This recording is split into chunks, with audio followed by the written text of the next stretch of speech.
Hey everyone, I'm here to help you relax and drift off tonight. If you enjoy using these videos to fall asleep, don't forget to like this video and subscribe to the channel for more calming content. Share where you're watching from and what time it is for you. I'd love to know. Now settle into a cozy spot, take a deep breath, and let's start unwinding together. There are doors in the world that are meant to stay closed, not because they are locked, not because they lead to danger, but because what lies beyond them is not meant to be seen, not meant to be known. And yet, some doors call to the curious. Some doors whisper to those who linger too close. And some doors, once opened, can never be closed again. This is the story of one such door, a cellar door that leads to nowhere but despair. The house had been abandoned for years. At least that was what the locals said. Harper Bellamy didn't believe in ghost stories, but she believed in opportunity. She had bought the property for next to nothing, a beautiful old Victorian house nestled deep in the countryside. It needed work, rotting wood, broken windows, ivy creeping through the walls. But she saw potential, a fresh start, a new beginning. What she didn't see, what no one had told her, was that there was a reason the house had been empty for so long, and that reason lay beneath it, waiting.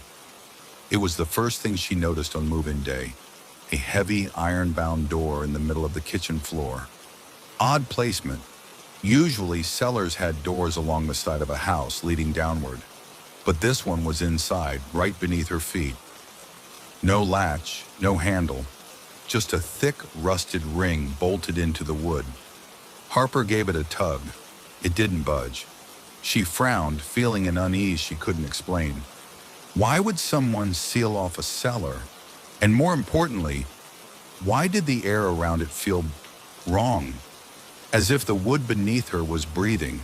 She shook off the feeling. It was just an old house. Old houses were weird. But that night, she heard it. A sound from beneath the floor. A faint, rhythmic knocking. Like something or someone was knocking back. The knocking came every night, always at the same time. 3 slow, deliberate knocks, then silence. Harper tried to ignore it, but the more she ignored it, the worse it became. The first night, it was just the knocking. The second night, she heard footsteps, slow, shuffling steps moving beneath the floorboards. The third night, she woke to the sound of breathing at the foot of her bed. And the fourth night, she dreamed, not normal dreams, memories. Memories that were not hers. She saw flashes of the past, a family that had lived here long ago, a man, a woman, a little boy. She saw the father standing in the kitchen, hammering nails into the cellar door. She saw the mother crying, whispering prayers under her breath. She saw the little boy staring at the door, his hands pressed against the wood, his lips moving as if he were listening. Then she saw what happened next. The father, eyes wild, desperate, dragging the boy away, the boy screaming, the mother holding him back, whispering, "Don't listen, don't listen, it wants you to listen." And then the father opened the door. A darkness swallowed him whole, a darkness that moved like liquid shadow, twisting and writhing like a living thing. A darkness that reached for the mother next, for the boy. The last thing Harper saw before she woke up was the boy's face, his eyes, staring up at her from inside the cellar. Mouth open in a silent scream. She woke gasping, heart pounding. For a long moment she sat in bed, her body drenched in sweat. It was just a dream, just a dream. And yet, the knocking came again. 3 slow knocks. Harper sat up, her breath frozen in her throat. This time it was louder, closer. And then, a voice, small, faint. "Let me out." Harper couldn't stay away anymore. Something was inside. Something was calling her. She pried open the cellar door, the wood groaning as she pulled. The air that rushed up from below was thick, stale, wrong, A staircase led downward, but no light, no sign of an ending, only darkness. Holding her breath, she stepped inside, and the door slammed shut behind her. The cellar was not a cellar, it was a tunnel, a corridor that stretched endlessly, lined with doors, hundreds, thousands, each one slightly open. And behind each door, a whisper, a voice, crying, begging, screaming. Harper turned, panic rising in her throat.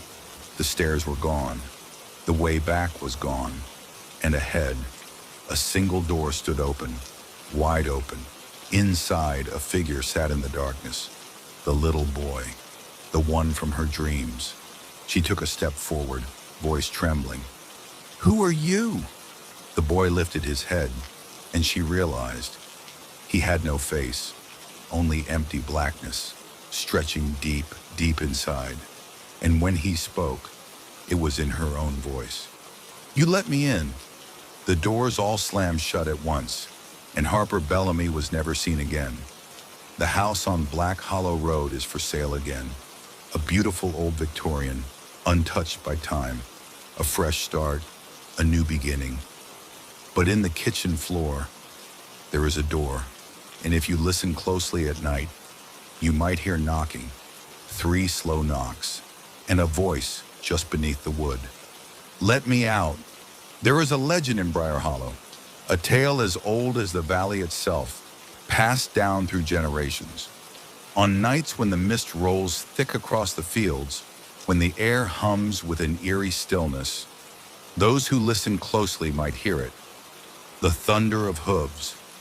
The sound comes from nowhere and everywhere at once, echoing through the hills, faster than any living beast should run. But there is no rider, no form to be seen, only the mist stirring in its wake, parting as if something unseen charges through. The locals call it the phantom horse. Some say it is an omen, foretelling tragedy to those who glimpse it. Others believe it guards something lost to time. But the oldest stories, the ones only whispered by candlelight, say that if you follow the sound, if you chase the thunder through the mist, you will never be seen again. Ethan Grayson didn't believe in ghost stories. He had spent his life rolling his eyes at the superstitions of Briar Hollow, where every strange shadow was a spirit and every unlucky event was blamed on curses. But the horse? That story had always fascinated him, not because he believed it, but because too many people did. Hunters, travelers, even his own grandfather, all swore they had heard it, seen the trails left in the morning dew where no horse had passed. Ethan wanted proof. So on the night of the first autumn fog, he took his lantern and walked to the fields alone. The air was thick with mist, swallowing the trees, muffling the world around him. The only sound was his own breath, the crunch of damp grass beneath his boots. Then, the first hoofbeat, faint, distant. Ethan froze. A second beat, a third, then a rapid gallop, growing louder, closer. He turned, raising the lantern high, but there was nothing, only the swirling fog. And yet, the hoofbeats did not stop. They circled him, faster and faster, as if something unseen ran just beyond his reach. Then a gust of wind tore through the mist, and for a split second, he saw it, a massive black stallion, mane wild, eyes burning like embers, charging straight toward him. Then, gone. The hoofbeats vanished. The night fell silent. The lantern in Ethan's shaking hand flickered. He took a step back, heart hammering, and that was when he saw the hoof prints, perfectly formed in the damp grass, leading deeper into the mist. "You're a fool for going out there." Ethan glanced up from his untouched breakfast. His grandfather, Thomas Grayson, stared at him across the table, deep lines creasing his weathered face. "You heard it, didn't you?" the old man asked. Ethan hesitated. Then slowly, he nodded. A shadow passed over his grandfather's expression. He set down his coffee cup with a heavy sigh. "You should count yourself lucky," he said. Most who see the horse don't come back the same. Ethan frowned. You don't actually believe the stories, do you? His grandfather's eyes were dark, serious. I've lived in this valley for 70 years, boy, he said. I've heard that beast run since I was younger than you. Ethan scoffed. It's just an old myth. His grandfather's face hardened. You ever wonder why no one rides it? Ethan blinked. Thomas leaned forward. Because it once had a rider, he said, and he was taken by whatever curse that horse carries. Ethan swallowed. His grandfather sat back, gazed distant. You've heard the stories, he muttered, but you don't know the truth. He looked Ethan in the eye. That horse was once a living thing, a champion of these lands. And the man who rode it, he was the pride of Briar Hollow. He exhaled, until the night he tried to outrun death. 200 years ago, there was a rider named Elias Mercer. He was a legend in Briar Hollow, known for his speed, his skill, and his bond with his horse, a black stallion named Shadowmere. No one could beat them. No one could catch them. But Elias was arrogant. He believed no force in this world could outrun him. Not man, not storm, not even fate. And so, when a traveling soothsayer came to town, whispering of a race no man had ever won, Elias laughed. He challenged fate itself, and fate answered. On the night of the mist, Elias rode out to the fields, and something waited for him. No one knows what he raced against. Some say it was the devil himself. Others say it was death. But what is certain is this. Elias never crossed the finish line. At the first light of dawn, his horse returned, foam-flecked and wild-eyed. But Elias was not on its back. His body was never found. Only his horse remained, running, forever caught in the race it could never finish. And so, on nights when the mist rolls in, the horse still runs, still searches for a rider who will finish the race, for someone foolish enough to try. Ethan couldn't get the story out of his head. He wasn't afraid, but he was curious. What if there was some truth to it? What if the phantom horse was more than just a ghost story? And what if, just maybe, it was waiting for someone to ride it again? So on the next misty night, Ethan returned to the fields. This time, he didn't just listen. He ran toward the sound. The hooves thundered. The mist churned. And then, it appeared. The great black stallion standing before him, watching. Ethan's breath caught. It was real. And then, it knelt, as if waiting. His heart pounded. Slowly, he reached for the mane. And the moment he touched it, the world vanished. He was no longer in Briar Hollow. The mist was gone. The stars above him were wrong. The ground beneath him was endless black, stretching into eternity. And ahead, a shadowed figure waited on horseback. Silent, still. Then it turned, and with a snap of the reins, the race began. The phantom horse leapt forward, Ethan on its back, the wind screaming past. The world blurred. The rider ahead never slowed, never looked back. Ethan gritted his teeth. He had to win, had to finish, had to.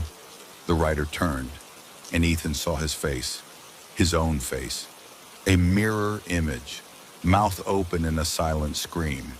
And he understood. No one had ever won the race. No one ever would. Because the moment you rode the phantom horse, you became its rider, and the race would never end. Never. And in Briar Hollow, on misty nights, the hoofbeats still echo, still run, still search for the next fool to take the reins. There are houses that whisper, houses that shift when no one is looking, houses that seem to know you, their walls pulsing with an unseen life. The Blackwood house was one of these, but it had a peculiarity unlike any other. No door in the house ever stayed closed.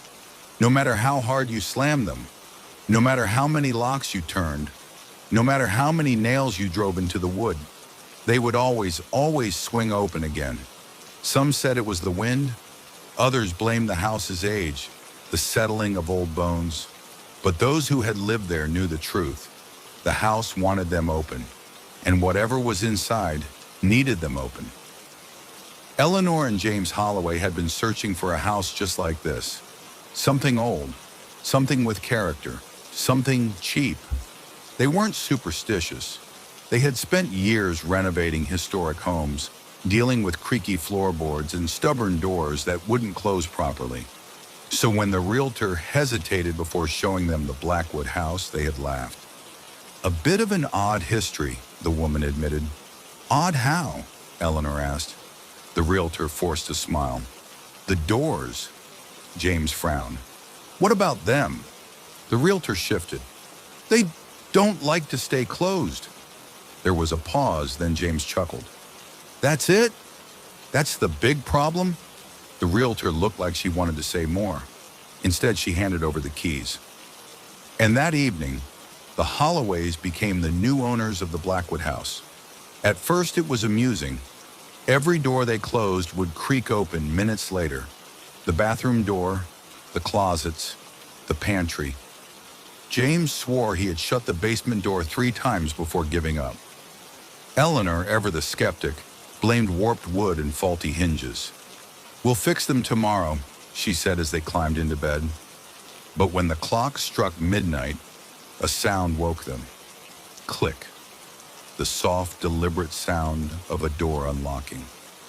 Eleanor sat up, heart hammering. Another click, then another, one after the other. The bedroom door swung open on its own. Then, so did every other door in the house, all at once. James spent the next day fixing what he could. New hinges, new locks, a deadbolt on the bedroom door. When he was done, he slammed it shut and turned the key. Let's see it open now, he muttered. That night, they slept better. Until around 3 in the morning, a loud crash jolted them awake. James leapt from bed, grabbing a flashlight. He reached for the door. But it was already open, and so were all the others. Again, every single one, as if the house had exhaled. Eleanor stepped forward, her voice uneasy. This house doesn't want them closed. James scoffed. It's just a house. But Eleanor wasn't convinced, because in the dim light of the hallway, she swore she saw something, a shadow, standing in the open doorway of the basement, waiting. The basement was the only place they hadn't explored, until now.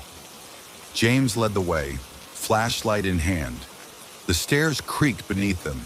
The basement smelled of damp earth, old wood, and something else, something rotting. Eleanor's stomach turned as they reached the bottom. Then she saw it, a door, different from the rest, older, heavier. It was the only door in the house that was closed, but it wasn't locked. James hesitated. Then before Eleanor could stop him, he turned the handle, and the door burst open. A rush of cold air swallowed them, and beyond the threshold, a room that should not have existed, dark, endless. Walls lined with doors stretching into the shadows, each one slightly ajar, and from those doors, whispers, soft pleading voices. Let us out. Eleanor grabbed James's arm, pulling him back. The basement door at the top of the stairs slammed shut. The first door in the house to ever close on its own, and behind them, the whispers turned to screams. They ran, back up the stairs, through the halls, slamming doors behind them. But it didn't matter. Every door flew open the moment they passed. The house breathed around them, something unseen moving just out of sight. Watching, waiting. Eleanor grabbed the car keys. We're leaving, she gasped, but James stopped. The front door stood wide open.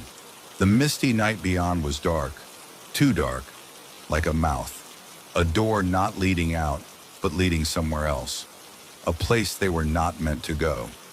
James backed away, and the front door slowly swung shut. They didn't sleep that night. They didn't move. They only listened. To the doors creaking open and shut, to the things whispering just out of sight. By dawn, something had changed. The house was waiting. And then, the basement door opened, on its own. James turned to Eleanor, face pale. "We have to go back down." She shook her head. "We don't have a choice," he said. The house had let them stay, but now it wanted something in return, and they could feel it. A pull, a quiet, relentless summons. To the room with no end, to the doors that never should have opened. James took Eleanor's hand.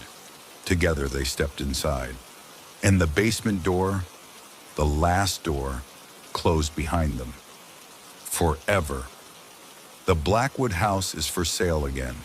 A beautiful old home, full of character, perfect for a new beginning. But there is something strange about it. No matter how many times the realtor closes the doors, they always swing open again. And sometimes, if you stand in the hallway long enough, you might hear it, the quiet click of a lock turning and the sound of a door opening just behind you. There is a place that no maps record, a village that no traveler has ever found by day. Its name is Eventide. The stories say it does not exist under the sun. No roads lead to it, no signs point the way. But at night, when the last rays of light sink beyond the hills, the village appears. Its streets glow with lantern light. Its houses flicker into being like ghosts remembering their shapes. And the villagers? They emerge as if they had always been there, living, laughing, waiting. But if the morning catches you inside Eventide, you will never find your way out. Because at dawn, the village disappears, and so do the people trapped within it. Elias Carter never believed in ghost stories. He was a historian, a seeker of facts, a man who dealt in reality, not legends. So when he heard of the Night Village, he dismissed it as another folktale, one of those eerie bedtime stories meant to keep travelers wary of the woods. But then he found the map. It was buried in the archives of an old university library, half rotted, the ink faded. Yet beneath the damage, one thing stood out. A place labeled Eventide, and beneath it, a single note scrawled in shaking handwriting. Only after sunset. Elias' curiosity burned. How could a village appear only at night? Was it a metaphor? A lost settlement? He had to find out. So he packed a bag, took his lantern, and set off toward the valley where the map claimed the village once stood. He hiked all day, searching, but he found nothing. Just endless rolling hills and thick silent forest. By the time the sun began to set, Elias was ready to admit defeat. But then, something changed. The air thickened. The trees shifted in a way he couldn't explain, like shadows stretching in the wrong direction. Then, he saw the lights, faint at first, flickering between the trees, then brighter. Lanterns lining a cobbled road that had not been there before, and beyond them, a village, where there had been nothing but empty land hours before. Eventide. It was real. Elias stepped onto the cobbled street, his heart hammering. Everything looked new, as if the buildings had been standing for only moments. The air smelled of wood smoke and fresh bread. The streets were full of people, men, women, children, all dressed in clothing that did not match any era Elias recognized. It was as if they belonged to no time at all. A woman noticed him and smiled. "Traveler, welcome." Elias hesitated. "Where am I?" The woman laughed. "Eventide, of course. You arrived just in time for the festival." She gestured to the town square, where people danced beneath ribbons of lantern light. Music played, distant yet strangely close, as if the air itself carried the sound. It felt perfect, too perfect. Elias glanced at his watch. 10:34 p.m. The village was alive, vibrant, But something was wrong. He looked around. There were no clocks, no watches on the villagers' wrists, no sundials, no way to tell time, as if they did not want to know how close dawn was. An old man sat alone near the edge of the festival, his gaze locked on Elias. Unlike the others, he did not smile. Elias approached. "Do you know what this place is?" Elias asked. The old man exhaled. "A prison." Elias stiffened. "What do you mean?" The man's hands trembled. "You must leave before dawn," he whispered. Elias frowned. "Why?" The old man grabbed his wrist, his grip strong. "Because when the sun rises, the village disappears." Elias' breath caught. The old man's voice dropped lower. "And anyone still inside vanishes with it." Elias pulled away. "That's ridiculous." The old man's expression was grim. "Look around you, boy. Have you ever seen these people outside this village? Have you ever heard anyone say they left?" Elias's skin went cold. A sick feeling grew in his stomach, because the old man was right. No one had mentioned the outside world. They only talked about Eventide, as if it was the only place they had ever known, and always would be. Elias turned, ready to leave. But the cobbled street he had entered from was gone. In its place was a solid wall of fog, thick, unmoving. He took a step toward it, and the moment his foot crossed the threshold, a sharp pain shot through his body, like icy needles piercing his veins. He staggered back, gasping. "You can't leave yet," a voice murmured behind him. Elias spun. The villagers stood still, no longer smiling. Their faces were empty, as if their eyes were glass, watching, waiting. The woman from before stepped forward, tilting her head. "The doors don't open until morning," she said. "But don't worry." Her smile widened. "You'll learn to love it here." Elias' pulse pounded. He turned to the old man, but his seat was empty, as if he had never been there. Elias ran, through the streets, past the houses, searching for any way out. But the fog surrounded everything, trapping him inside. Then, a thought struck him. The old man had known the truth. Where had he gone? Elias rushed to where the man had sat, and noticed something beneath the chair. A key, rusty, ancient. He grabbed it. It was ice cold. He turned and saw one door that was closed, the only one in the village, marked with a symbol he didn't recognize. A final chance. Elias ran to it, jammed the key into the lock, twisted. The door swung open, and behind it, a field bathed in morning light, the real world. He lunged through, and the instant his foot touched the grass, Eventide vanished. The village, the people, everything, as if it had never been there at all. Elias collapsed, gasping. He checked his watch. 5:59 a.m., 1 minute before dawn. He had made it. Barely. He turned back, but the village was gone. Only the empty valley remained. And yet, as the sun rose, he swore he still heard the distant echo of laughter, waiting for night to fall again, and for the next traveler to wander inside. There are bridges built of stone, bridges built of wood, and then there are bridges built of something else, something that does not rot, does not crack, does not wear with time, but instead takes. There is a bridge deep in the forest of Raven's Hollow. No map marks its location, and no road leads to it. But wander long enough, and you may find yourself standing before it. Its planks gleam like polished obsidian, the railings smooth and cold to the touch. There is no river beneath it, no gorge, no reason for it to exist at all. And yet, it stretches into the mist, disappearing into a place no traveler has ever returned from unchanged. For to cross this bridge, you must pay a toll, but it does not take coins. It takes memories. And the farther you walk, the more you forget. Jonah Hayes had been walking for hours, or had it been days? Time had begun to slip through his fingers like sand. He hadn't meant to stray so far from the hiking trail, but something had pulled him deeper into the woods. A whisper in the wind, a feeling in his chest. And then he found it, a bridge appearing out of the mist like a dream or a trap. Jonah hesitated at the threshold. His instincts screamed at him to turn around, but something about the bridge felt familiar, as if he had been here before, as if it was waiting for him.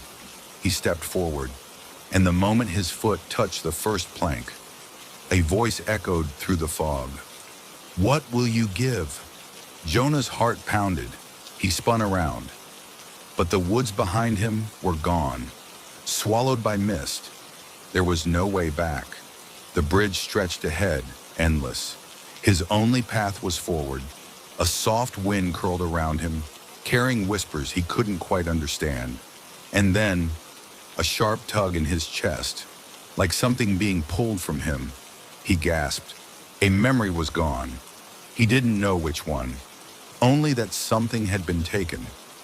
He tried to recall his childhood home, and found nothing but a blank space where it should have been. Jonah staggered. The bridge demanded payment, and he had just paid the first toll. The farther he walked, the more he lost. The name of his first pet, the sound of his mother's voice, the face of his best friend. Each step stole another piece of him, slipping away into the mist. And yet, Jonah couldn't stop, because ahead, just barely visible through the fog, was something. A figure standing at the far end of the bridge, waiting. He pushed forward, desperate to reach it. The bridge trembled beneath his feet. The whispers grew louder. Memories unraveled from his mind like threads being pulled from a tapestry. His first kiss, his childhood dreams, his own birthday. By the time he reached the figure, he no longer remembered his own name. The figure stood in the mist, motionless. A tall man draped in robes as black as the void beneath the bridge. His face was hidden, but his voice was ancient. "You have paid the toll," the keeper said. Jonah swallowed hard. Who am I?" The keeper did not answer. Instead, he extended a hand. Jonah hesitated. "I don't understand," he whispered. "You asked for passage," the keeper said, "and you have given your price." Jonah's heart ached with something he could not name. His past was gone. His identity was a hollow shell. He had given everything. But for what? "What's on the other side?" Jonah asked. The keeper's voice was almost gentle. "The place where the forgotten go." Jonah's breath hitched. "And if I turned back?" The keeper tilted his head. "Would you even know where to return?" Jonah tried to remember his life before the bridge, tried to recall his reason for coming here, but there was nothing, only emptiness, and the soft, beckoning call of the other side. Jonah took the keeper's hand, and together they stepped beyond the bridge, into the mist. No one knows what lies beyond the bridge. No one who has crossed has ever returned to tell the tale, but the bridge remains, silent, waiting. Sometimes in the dead of night, lost travelers find themselves standing before it, and if they listen closely, they may hear the whispers of those who walked it before, faint voices in the fog, calling for names they no longer remember, begging to be found, but no one ever does. For the bridge does not just take memories, it takes people too. And once it has you, you are never seen again. Deep in the heart of Blackthorn Forest, hidden from trails and untouched by maps, lies a pond unlike any other. Its waters are still, unnaturally so, never disturbed by wind or rain. No birds drink from it. No fish swim beneath its surface. And yet, if you look into its depths, you will not see your own reflection. You will see something else, a vision of the future. Some come seeking answers, others come seeking power. but few leave unchanged, because the pond does not simply show what will come, it decides what must be. And once it reveals your fate, there is no turning back. Lena Whitaker had always been skeptical of legends. Growing up in the sleepy town of Hollow Bend, she had heard all the old stories about Blackthorn Forest, the whispers of ancient magic, of spirits that watched from the trees, of the pond that could see the future. But legends were just that, stories. Or at least she had thought so, until the night her mother disappeared. One moment Evelyn Whitaker had been standing in their small kitchen, humming as she washed dishes. The next she was gone. No sign of a struggle, no footprints leading away from the house, just vanished. The only clue? A single note written in her mother's familiar handwriting. "If you want to find me, look into the water." Lena had read the words 100 times, her hands shaking. She knew what it meant. Her mother had gone to the pond, and if she wanted answers, she would have to follow. The journey into Blackthorn Forest was not easy. The deeper Lena walked, the more the trees seemed to close in around her, swallowing the light. She checked her phone, no signal. Branches snagged at her jacket, roots threatened to trip her, but she pushed forward. Then, the forest fell silent. No rustling leaves, no distant hoots of owls, not even the sound of her own footsteps. It was as if the world itself was holding its breath. Then she saw it, the pond. It was smaller than she had expected, no wider than a backyard swimming pool. But its surface, it was like a mirror. Lena approached cautiously. The water was too still, as if it were frozen in time. She leaned forward, staring into the depths. And the moment her eyes met the surface, the world changed. It was like falling into a dream. The reflection beneath the water shifted, and suddenly Lena was no longer in the forest. She was in a house, not hers, not anywhere she recognized. The air smelled of old wood and something sweet, like vanilla and cinnamon. A woman stood by a window, her back turned. Lena's heart stopped. Her mother. She was alive. But before Lena could call out, the vision shifted. The walls darkened. The warm glow of the house flickered, and something else appeared. A shadow. Not a person. Not an animal. Something wrong. It loomed behind her mother, reaching. Lena's breath caught. Then the vision snapped. She was back in the forest, her hands gripping the earth. The pond's surface rippled, as if laughing at her. Lena's body shook. Her mother was alive, for now. But something was coming for her, and Lena only had one chance to stop it. She had to find that house. But how? The pond had shown her the future, but no location. Then she saw it, the edges of the vision, barely noticeable at first. A name carved into the wooden frame of the door in the reflection, Ashwood House. Lena's stomach dropped. She knew that name. It was the abandoned house on the other side of town, the one no one ever spoke about. Whispers said it had been home to a reclusive woman, one who had dabbled in dark magic. Some claimed she had cursed herself. Others said she had simply vanished. And now Lena's mother was there, waiting, or worse, trapped. Lena turned from the pond. She had what she needed, and before the night was over, she would know the truth. Ashwood House stood at the edge of town, long forgotten. Its windows were cracked, its porch sagging with age. Lena didn't hesitate. She shoved the door open, stepping inside. Dust choked the air. Moonlight spilled through broken slats in the roof. And then, a whisper, software close. "Lena!" She froze. The voice was her mother's. She turned, heart pounding. There, in the shadows, her mother. Pale, tired, but alive. Lena ran to her, pulling her close. But the moment she touched her, the air went cold. A presence filled the room. The shadow from the vision. It rose from the corners, its form twisting. It had no eyes, but Lena felt it watching. And then it spoke. "You should not have seen." Lena's breath hitched. The pond. It had not just shown her the future, it had set it in motion. She had caused this. The shadow moved closer, tendrils of darkness curling around her mother's body. Lena refused to let it take her. She grabbed the closest thing she could, a rusted lantern by the fireplace. With a cry, she swung it. The glass shattered. Flames roared. The shadow screamed. And the world exploded in fire and light. When Lena opened her eyes, the house was gone. No ashes, no ruins, as if it had never been there. Her mother lay beside her, unconscious but breathing, alive. Lena exhaled, pressing her forehead to the earth. The future had been changed. But at what cost? She turned back toward the forest.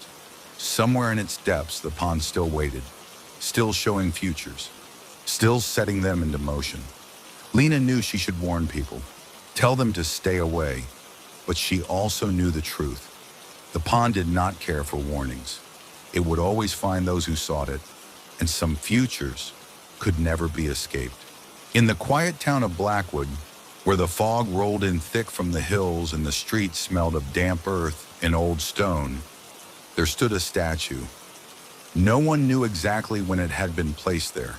No plaque, no artist's signature, just a life-size figure of a man, carved from weathered gray stone, standing in the center of Hawthorne Square.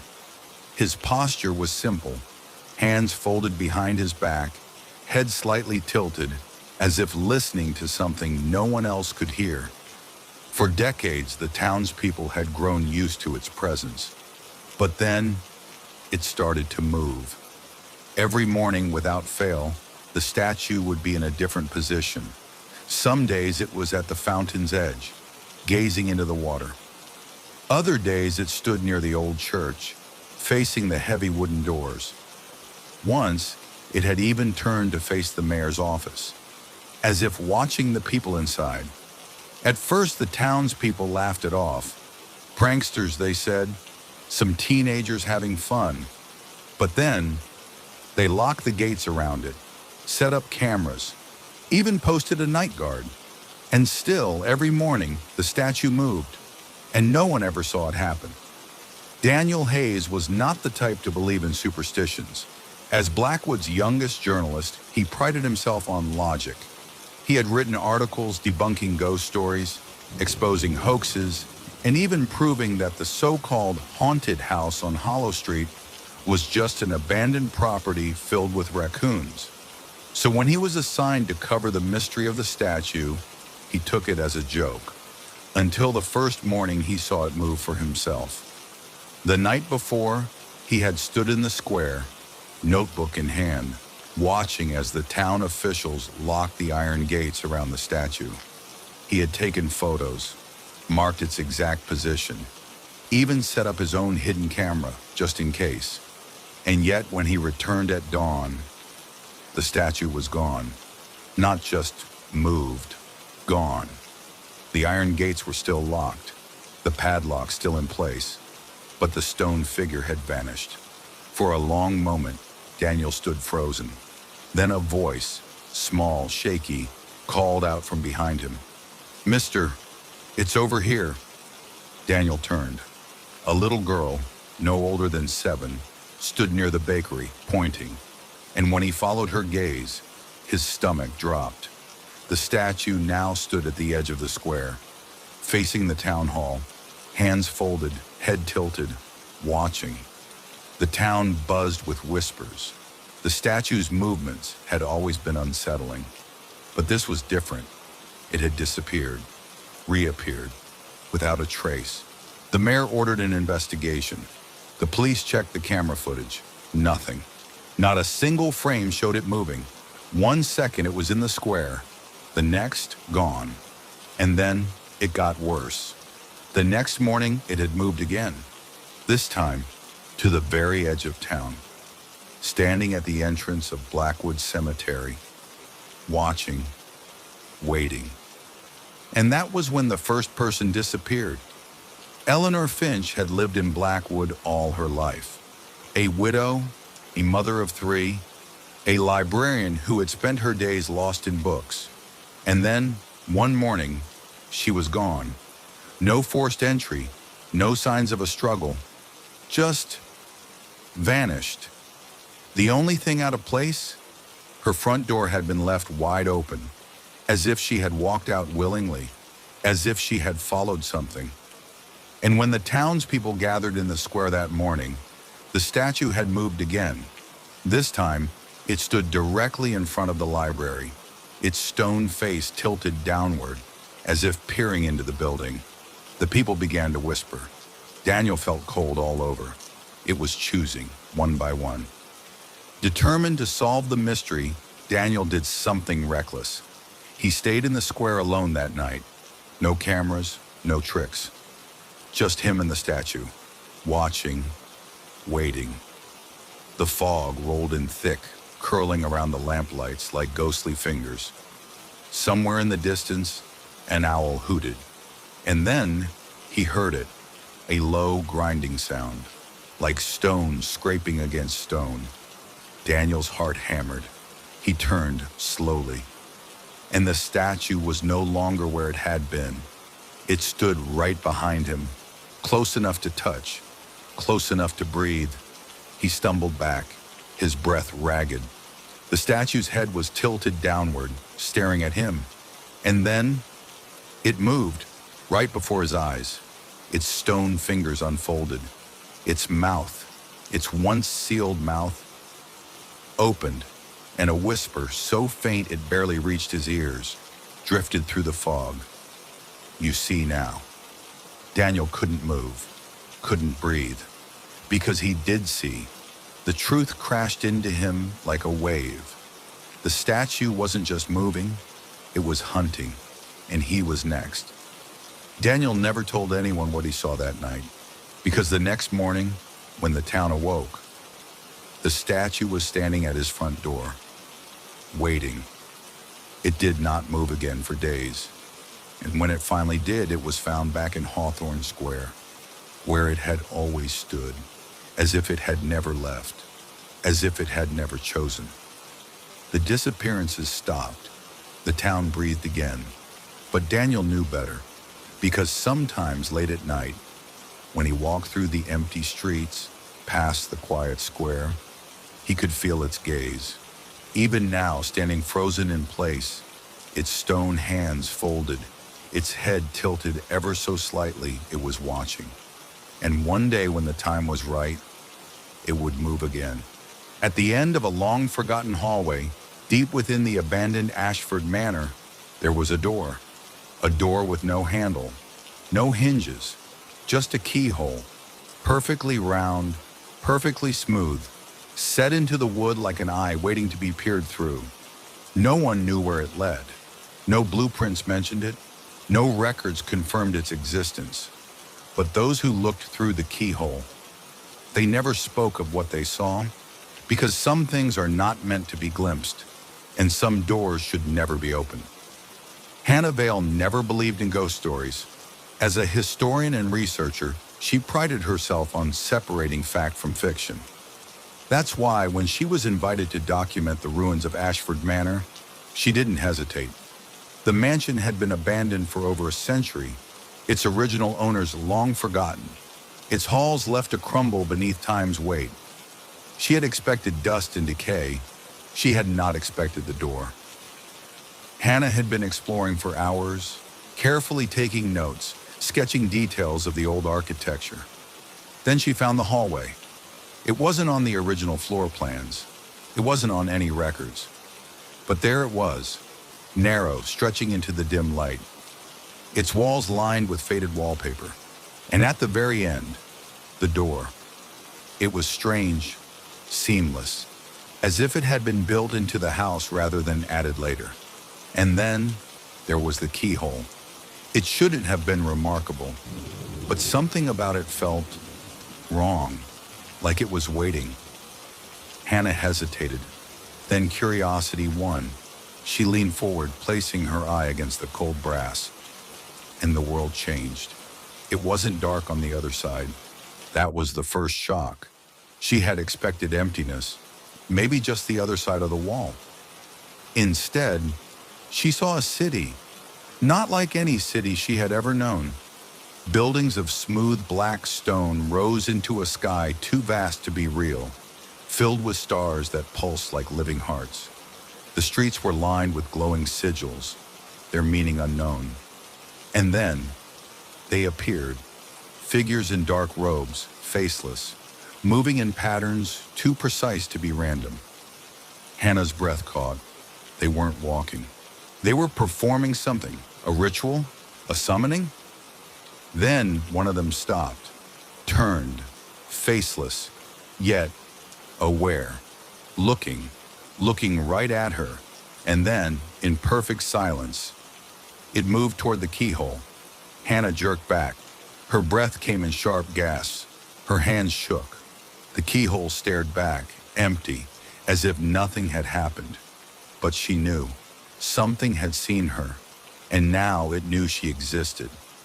Hannah tried to leave, but Ashford Manor had changed. The hallways twisted. Doors that had been open were now sealed shut. The air felt different, heavy, like the entire house was watching her. And then she heard it, a sound that should not have been possible. A knock, software rhythmic, coming from the other side of the door. Her breath hitched. She backed away, but the knocking followed her, growing louder, more urgent. Then a whisper, so close it brushed against her ear. "Let us in!" Hannah ran. She didn't remember making it out of Ashford Manor. One moment, she was sprinting through darkened corridors. The next, she was outside, gasping in the cool night air. But the escape hadn't freed her, because now, every door she passed, every keyhole she saw, she felt something on the other side, watching, waiting. And then one morning, she found it, on her bedside table, a key, old, ornate, and somehow familiar. She knew without question where it belonged, and she knew with a sinking dread. One day she would use it, because the city beyond the keyhole was still there, still waiting, and it wanted her to come back. There is a legend whispered among scholars and treasure hunters, a tale of a stone unlike any other. It does not shimmer like diamonds or glow like moonstone. It does not gleam in firelight or glisten under the sun. It is black, darker than black, a stone that absorbs all light but never reflects it. Some say it is a relic from a time before time, a fragment of the void itself. Others claim it is a curse, a wound in the fabric of reality. Few have ever seen it. Fewer still have dared to touch it, and those who have never tell their stories, because once the stone takes the light from the world around it, it begins to take other things as well. Nathan Carter was not a man who believed in curses. He was a scientist, a geologist by trade, and he had spent his life chasing the mysteries of the earth, volcanic glass, meteorites, crystals that seemed almost alive under the microscope. But nothing had ever intrigued him like the reports coming out of the Black Hollow Caverns, a cave system deep beneath the Appalachian Mountains, untouched by human hands for centuries. It had only been discovered months ago, when an earthquake had cracked open a passageway long buried beneath layers of rock. The initial reports were strange. Hikers had wandered too close and spoken of a darkness that felt too deep, of flashlights that dimmed and camera flashes that barely illuminated anything at all. And then there was the miner. He had gone in alone looking for signs of gold or precious metals. When he emerged, his hair had gone white. His eyes were wide, distant, wrong. He had no memory of what had happened. Only a single phrase muttered over and over again, "It swallows everything." Nathan dismissed it as hysteria. That was, until they found the stone. It sat on a pedestal of natural rock, as if the cave itself had grown around it, a perfect sphere, smooth as glass, cold as ice, blacker than the deepest void. Nathan had seen obsidian before.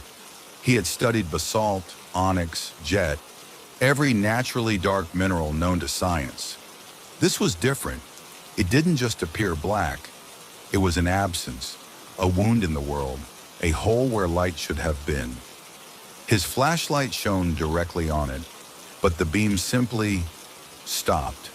No reflection, no glare, just nothing. He reached out, fingers hesitating. Then before anyone could stop him, he touched it. The cold shot through his hand like an electric shock. Nathan gasped, yanking his fingers back, cradling them against his chest. His heart pounded. No one else moved. They were all staring, not at him, at the stone. It was changing. Where before it had been smooth, now it seemed to shift, rippling like the surface of a pond. The darkness within it churned, something moving inside. The flashlight in his other hand flickered, then went out. So did every other light in the cave. For a single suffocating moment, there was only darkness. And in that darkness, something breathed. When the lights flickered back on, the stone was gone. Nathan staggered backward, his breath ragged. His team looked around, confused, terrified. "Where did it go?" one of them whispered. Nathan didn't answer, because he felt it, a weight in his pocket. Slowly, with shaking hands, he reached down and pulled it out. The stone sat in his palm, unchanged. But the darkness it carried was inside him now, too. He could feel it, a pull at the edges of his thoughts, a whisper just beyond hearing, and the hunger, a deep, gnawing hunger that was not his own. The first thing to disappear was his reflection. It happened 2 days after he brought the stone home. He had been washing his hands, staring absently at the bathroom mirror, when he noticed it. His toothbrush was there, the sink, the window behind him, but not him.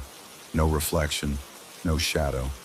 As if the light that touched him no longer bounced back. As if the stone was swallowing more than just light. The second thing to go was his shadow. At first, it was just a trick of the light, a missing outline beneath his feet. But soon he noticed it even in the brightest daylight. There was nothing. No shape stretching behind him. No darkness beneath him. As if he no longer existed in the eyes of the world. Then the voices started. They came at night.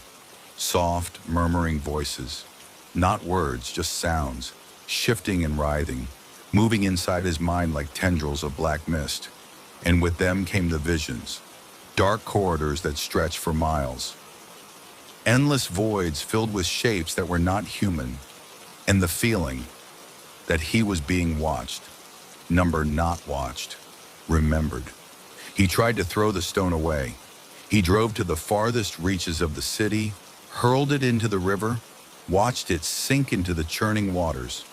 But when he got home, it was there, sitting on his nightstand, waiting. Nathan stopped leaving his house. People no longer seemed to notice him anyway. At first, he thought they were ignoring him. Then he realized they truly did not see him. The cashier at the grocery store stared right through him. His landlord knocked on the door to demand rent, only to mumble, "No one's lived here for months," before walking away. His mother called, left a voicemail, saying she missed him, saying she wished he would visit, saying it was so hard after his disappearance. Nathan screamed into the phone, but no one heard. No one ever would again. Because the stone had taken everything. His light, his reflection, his shadow, his existence. And soon, even he would not remember who he had been.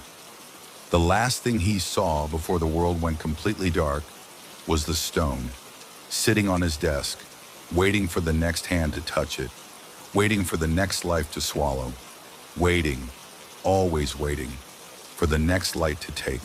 There is a place whispered about in half-remembered dreams, a building that stands at the edge of memory itself, a library No one knows who built it. No one knows who tends to it.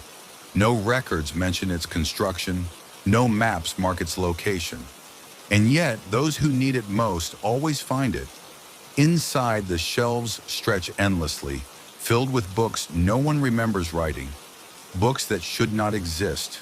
Books that hold secrets long forgotten, and some that were meant to be lost. Those who enter may leave with answers they never sought. But the library does not give without taking, and some who step inside never leave at all. It began with a letter. Daniel Mercer found it on his doorstep one autumn morning, resting atop the day's mail. There was no return address, no stamp, no sign of how it had arrived. Just his name, written in careful script. Inside was a single sentence. "The book you have forgotten waits for you." Daniel frowned. It had to be a joke, but as he read the words again, a strange feeling crept over him. A memory just out of reach, like a word on the tip of his tongue. Had he written a book? Number that was impossible. He was an editor, not an author. He had spent his life working with books, reading them, shaping them, but he had never written one. And yet, something about the letter felt familiar, as if, deep down, he already knew exactly where he needed to go. The address led Daniel to a part of town he had never been before. The streets were empty, silent. The buildings here were old, their windows dark, their doors long shut. It was a place abandoned by time, forgotten by the city around it. And then he saw it, the library. It was taller than the surrounding buildings, its stone walls covered in ivy, its massive doors made of black oak. A name was carved into the stone archway above, the Library of Forgotten Books. Daniel hesitated. Something about the air around the building felt heavy, as if the space itself did not want to be disturbed. But the letter in his pocket burned against his skin. The book he had forgotten was inside, and he had to find it. He pushed open the door and stepped inside. The first thing he noticed was the silence. Not just the absence of noise, but true, absolute silence. No footsteps, no rustling of pages, no sound at all. The second thing he noticed was the sheer size of the place. From the outside, the library had looked large, but inside it was endless. The ceiling stretched impossibly high, lined with chandeliers that flickered with dim, golden light. Rows upon rows of bookshelves extended beyond sight, vanishing into shadowy corridors. There was no front desk, no sign of a librarian, only the books. He stepped forward, drawn deeper into the maze of shelves. The books here were unlike any he had ever seen. Some were bound in cracked leather, others in smooth velvet. Some were thick as bricks, others no larger than his palm. He reached for one at random, running his fingers over the title embossed on the spine, and froze. It was his name, Daniel Mercer. His breath caught. Slowly, he pulled the book from the shelf. The cover was blank, smooth to the touch. He opened it, and there in ink that was unmistakably his own handwriting were the first words. "I don't remember writing this." Page after page, Daniel read. It was his story, a book detailing his life, his childhood, his teenage years, his struggles, his failures. But then, the book continued beyond what he knew. It told stories of events he did not remember, decisions he had never made, people he had never met, yet felt painfully familiar, a version of himself that had taken different paths, made different choices. A version that had written this book. His hands shook as he turned another page. And then, a name, one that sent ice through his veins. Emily. He nearly dropped the book. Emily had been his wife. She had died 5 years ago. A car accident. Sudden, unexpected. A moment that had shattered his world. And yet, in this book, the story was different. Emily had lived. And Daniel, This other Daniel had stayed with her, had grown old with her, had been happy. His breath came in short gasps. What was this? A story? A dream? A memory from a life he had never lived? Had he written this? No, this wasn't possible. And yet, it was here, in ink, in print. A life that could have been, a life that had been, somewhere, sometime, a life he had forgotten. He turned the page and found one final sentence, scrawled in handwriting that was his, yet not his. Would you take it back?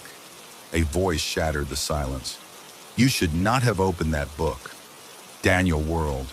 A figure stood in the shadows between the shelves, tall, cloaked in robes as dark as ink.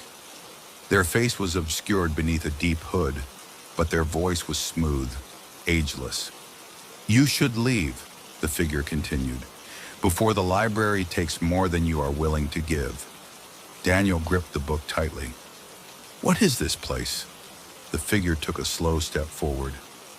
This is where forgotten things go.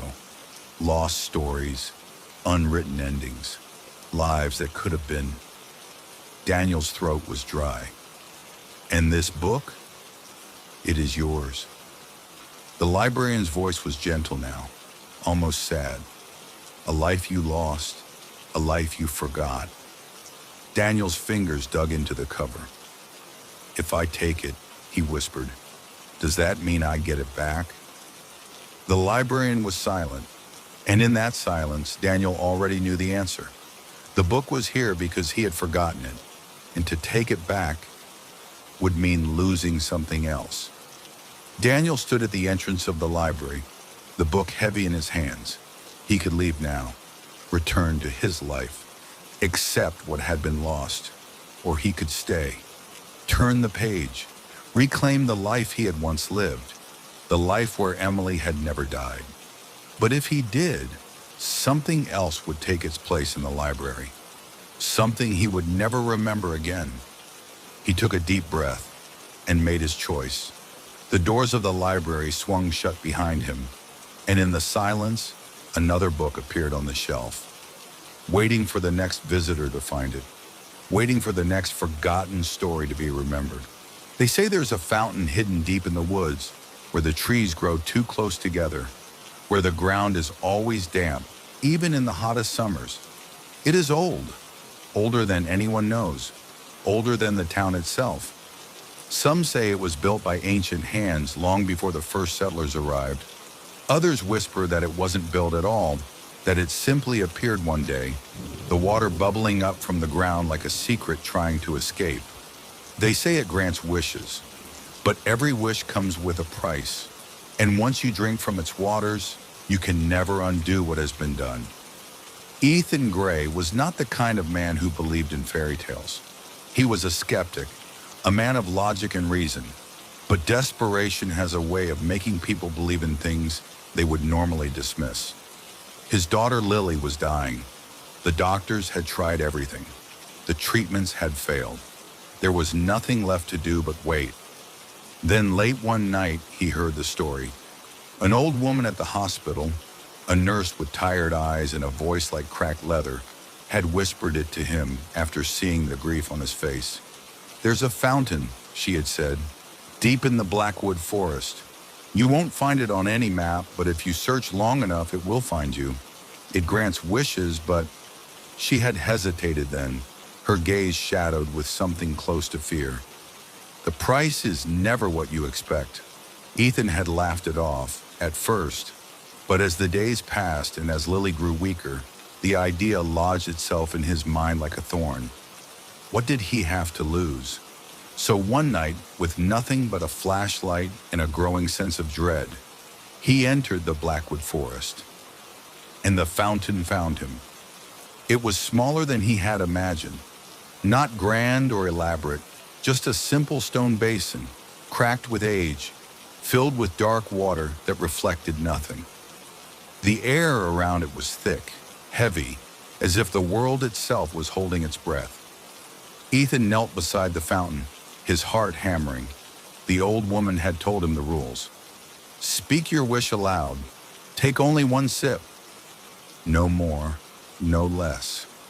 His voice trembled as he whispered the words, I wish for my daughter to live. Then before he could hesitate, he cupped his hands, scooped up the cold water, and drank. For a moment, nothing happened. Then the pain struck. A searing, burning agony shot through his veins, as if the water was made of fire and ice at once. He doubled over, gasping, his vision swimming. And then, it stopped. The air grew still again. The fountain's water was as dark and motionless as before. And deep in his bones, Ethan knew something had changed. His wish had been granted. But at what cost? Ethan returned home before dawn. When he entered Lily's room, he nearly collapsed. She was sitting up, awake, alive. Her skin, once pale and sickly, was flush with color. The dark circles beneath her eyes were gone. She smiled at him, her small hands reaching out. Daddy, she whispered. Tears blurred his vision. He dropped to his knees, holding her close. It had worked. She was alive. For the first time in months, Ethan allowed himself to hope. But the hope did not last. That night, something changed. Lily spoke in her sleep, murmuring in a language Ethan didn't recognize. At first, he thought it was nonsense, the babbling of a dreaming child. Then her voice deepened. It was not the voice of a 6-year-old girl, and the words, though unfamiliar, made the hairs on his arms stand on end. The next morning, she didn't remember speaking at all, but Ethan did, and he felt cold all over.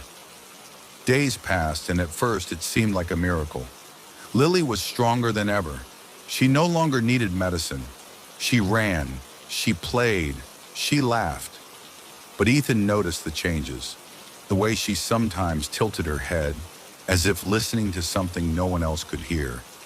The way her eyes lingered on dark corners, her gaze unfocused, distant. And then there were the animals. It started with their cat, Pumpkin. One morning, Ethan found the cat curled up at the foot of Lily's bed, lifeless. No wounds, no signs of illness. Just gone. Then it was the neighbor's dog. Then the birds in the trees outside her window. Each morning, something new. Each morning, something dead. Ethan tried to convince himself it was coincidence, until the night he woke to find Lily standing by his bed. Her head was tilted at that unnatural angle. Her lips moved silently, whispering words he could not understand. And her eyes, they were wrong. Too dark, too deep, as if something else was looking through them. Ethan went back to the hospital, searching for the old nurse. But no one knew who he was talking about. No one had ever seen her. Frantic, he returned to the woods, searching for the fountain. But it was gone. The trees stretched endlessly, the path twisting in ways it hadn't before. The forest had swallowed it, as if it had never been there at all. But he knew the truth. He had made a wish, and the fountain had granted it. But it had never promised that Lily would return the same. The thing wearing Lily's skin became less and less like his daughter. She still looked like Lily. She still sounded like Lily. But Ethan knew. The way she watched him, the way she smiled, the way she whispered at night, speaking to something only she could see. One evening, as the sun set, she climbed into his lap, resting her head against his chest.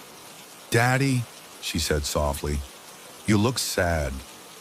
Ethan swallowed, his throat dry. "I'm just tired, sweetheart." She lifted her face, her small fingers touching his cheek. Her smile widened. "Don't worry," she whispered. "I can make a wish for you too." Ethan never told anyone what happened next. By morning he was gone. No trace of him remained, except for Lily, alive, smiling, unchanged. And somewhere, deep in the Blackwood forest, the fountain waits. It is always waiting for the next desperate soul to come searching, for the next wish to be made, for the next price to be paid. For as long as anyone could remember, fire had been something both feared and worshipped. It brought warmth, light, and protection, yet it could also destroy, consume, and leave nothing but ash in its wake. But there was one flame that did not obey the laws of nature. A candle whose fire never wavered, never dimmed, never went out. No wind could snuff it, no water could drown it, no hand could pinch it into darkness. Legends whispered of its origins. Some claimed it was the work of a long-forgotten alchemist, seeking a fire that would outlast time itself. Others believed it was a gift or a curse from a god of flame, given to humanity for reasons unknown. But the truth, as always, was far stranger. And one day the candle was found again. Jonas had always been drawn to the strange and the forgotten. His small shop, curiosities and relics, was filled with oddities from every corner of the world. Antique clocks that ticked backward, keys to doors that no longer existed, mirrors that showed glimpses of the past. But nothing in his collection was quite like the candle. He found it at a traveling market, hidden among trinkets and rusted artifacts. The vendor, an old woman with sharp eyes and fingers covered in silver rings, held it up as he passed. "You have an eye for things with stories," she said. "Perhaps you'll appreciate this one." The candle was small, made of black wax that seemed almost too smooth, too perfect. The wick glowed with a steady, golden flame, though there was no sign of melting wax or heat. Jonas reached out cautiously. The flame did not flicker. "How much?" he asked. The old woman smiled, but it was not a kind smile. "It's not a matter of price," she said. "It's a matter of responsibility." Jonas frowned. "What do you mean?" She placed the candle in his hands. "You'll see." And with that, she turned and vanished into the crowd. Jonas stood there for a long moment, staring at the flickering flame. Then carefully he blew on it. It did not go out. Back in his shop, Jonas tried everything. He waved his hand over the flame, nothing. He cupped his hands and blew, nothing. He poured water over it, nothing. He even placed a glass jar over the candle, sealing it completely. No oxygen, no air. Yet the flame burned on, undisturbed. It should have been impossible. His mind raced. Was it a trick? A chemical reaction? Some hidden mechanism within the wax? But the candle left no wax drippings, no smoke. It did not even feel warm. It simply existed. And that, he realized, was when the strange things began. The first sign that the candle was more than just an anomaly came late at night. Jonas had fallen asleep at his desk, books open around him, notes scrawled in the margins. The shop was dark, save for the candle's steady glow. And then he heard it, a whisper, soft, distant, like wind moving through old halls. Jonas jolted awake. The shop was silent. The candle flickered, though there was no breeze. He rubbed his eyes. Had he imagined it? Then the whisper came again. Not words, not exactly. More like the echo of something forgotten, something ancient. It was like standing at the entrance of a place where no living thing had stepped for centuries. Jonas shivered. The candle was not just fire, it was something else. Jonas became obsessed. He scoured his books, searching for anything, any mention of a flame that could not be extinguished. He found hints in old alchemical texts, stories of eternal flames that burned in temples long abandoned. There were whispers of lost civilizations that had wielded fire beyond mortal understanding, of flames that guarded tombs, sealed secrets, and lit the path for wandering souls. And then he found something that made his breath catch. An old manuscript spoke of a candle of the unseen door, a flame that did not burn for light, but for revelation. The text was faded, the words cryptic, but the meaning was clear. The candle does not burn to warm the living. It is a key, and once the door is opened, it cannot be closed. Jonas stared at the flame. A key? A key to what? He had to find out. That night, Jonas took the candle into the basement of his shop, a place filled with forgotten things, relics of lost histories. He set the candle down and watched. For a long time, nothing happened. Then the flame flickered, just once, sharply like a pulse, and the wall before him changed. The bricks wavered, blurred, like a reflection in rippling water. Then, as if they had never been there at all, they faded away, revealing a doorway. Beyond it, darkness. Jonas swallowed hard. The candle's light did not reach past the threshold, but he knew deep in his bones that whatever lay beyond was not meant to be seen. And yet, he stepped forward. The air beyond the doorway was thick with dust, with the scent of something ancient. Jonas stepped cautiously, the candle in his hand, its flame steady despite the unnatural stillness. He saw them then, figures in the dark, frozen in time. Statues? Number not statues. People, or what had once been people.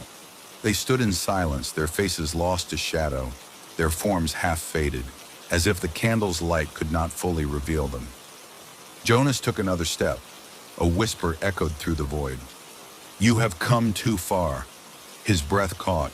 The figures moved ever so slightly. Not a step, not a shift. Just the faintest tilt of their heads as if they had noticed him. And in that moment, Jonas understood. The candle did not simply reveal forgotten places. It revealed those who had been forgotten too. And they were waiting for the one who carried the flame, waiting for him. No one knows what happened to Jonas after that night. The shop was found abandoned, his notes scattered, his books left open, but there was no sign of him, no sign of struggle. Only the candle remained, its flame still burning, its glow untouched by time. And now it waits, for the next to find it, for the next to listen to the whispers, for the next to open the door. And when they do, when you do, remember this. Some flames are not meant to light the way. Some flames are meant to call something back. No one knew where the dog had come from, nor when the first stories about it began.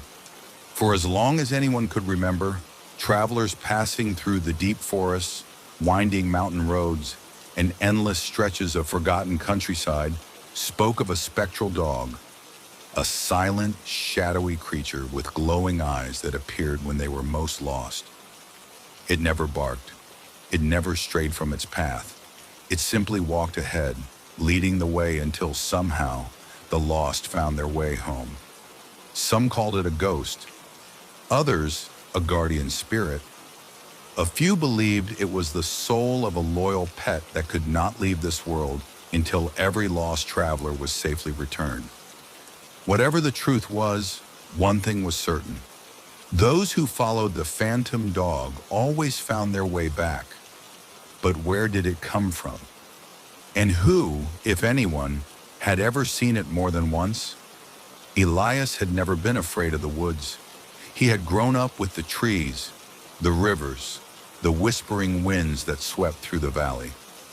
Even in the dead of winter, when the snow piled high and the night stretched long, he felt safe among the towering pines.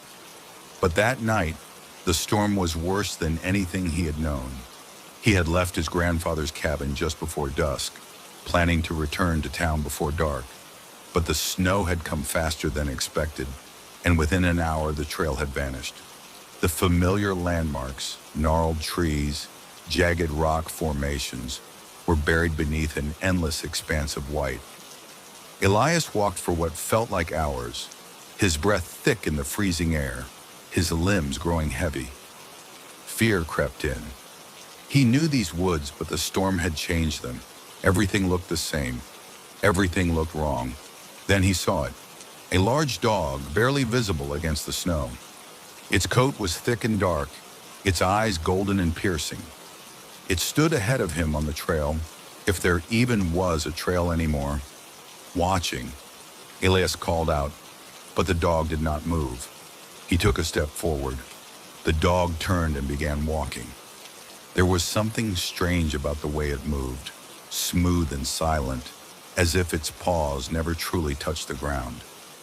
Elias hesitated, then followed. The dog never looked back, never strayed from its path. And after what felt like an eternity, Elias saw the lights of his grandfather's cabin through the trees. When he turned to thank the dog, it was gone. The next morning, when Elias told his grandfather about the strange animal, the old man nodded solemnly. "You saw the ghost dog," he said. "It comes to those who are lost." Sarah had been driving for hours, trying to find her way back to the highway after taking a wrong turn on an old back road. Her phone had no signal, and the gas gauge was creeping toward empty. The road narrowed, then turned to gravel, then to dirt. The trees pressed in close. She hadn't seen another car in over an hour. Panic settled in. She had been sure she was heading in the right direction, but now everything looked the same. Had she passed that crooked oak before? Had she already driven by that rusted road sign? Then up ahead, standing in the middle of the road, was a dog. It was large, with thick black fur and glowing eyes that reflected her headlights. Sarah slowed the car. The dog turned and walked into the trees. Something about the way it moved made her pulse quicken. It wasn't a normal dog. There was no hesitation, no sniffing, no sound of paws against the frozen ground. It moved like a shadow gliding between the trees. Sarah hesitated, but then, was there really any other choice? She turned off the engine and stepped out. The dog waited. She followed. For nearly 20 minutes, she stumbled through the trees, following the dark shape as it wove through the woods. Then suddenly, she was standing on the edge of a paved road, a road she recognized. The dog was gone. Sarah never told anyone what she had seen. There were stories, of course, whispers in small towns, legends passed down by the elders. Some said the dog was the spirit of a pet that had once saved its owner from being lost, and now it spent eternity helping others. Others believed it was something older, something that had always existed, a guide between the living and the dead. There were even those who claimed it appeared not only to the lost, but to those who were truly lost, those who had wandered too far from themselves, from their lives, from their purpose. And if you followed it, you might not only find your way home, you might find something you didn't even know you were looking for. No one knows how many people the phantom dog has guided over the years. No one knows if it will ever stop. But even now, when the night is dark and the road stretches long, when the woods whisper and the wind howls, some still claim to see it, waiting at the edge of the unknown, golden eyes glowing softly in the dark. And if you ever find yourself lost, truly lost, perhaps you will see it too. And if you do follow, it will lead you home.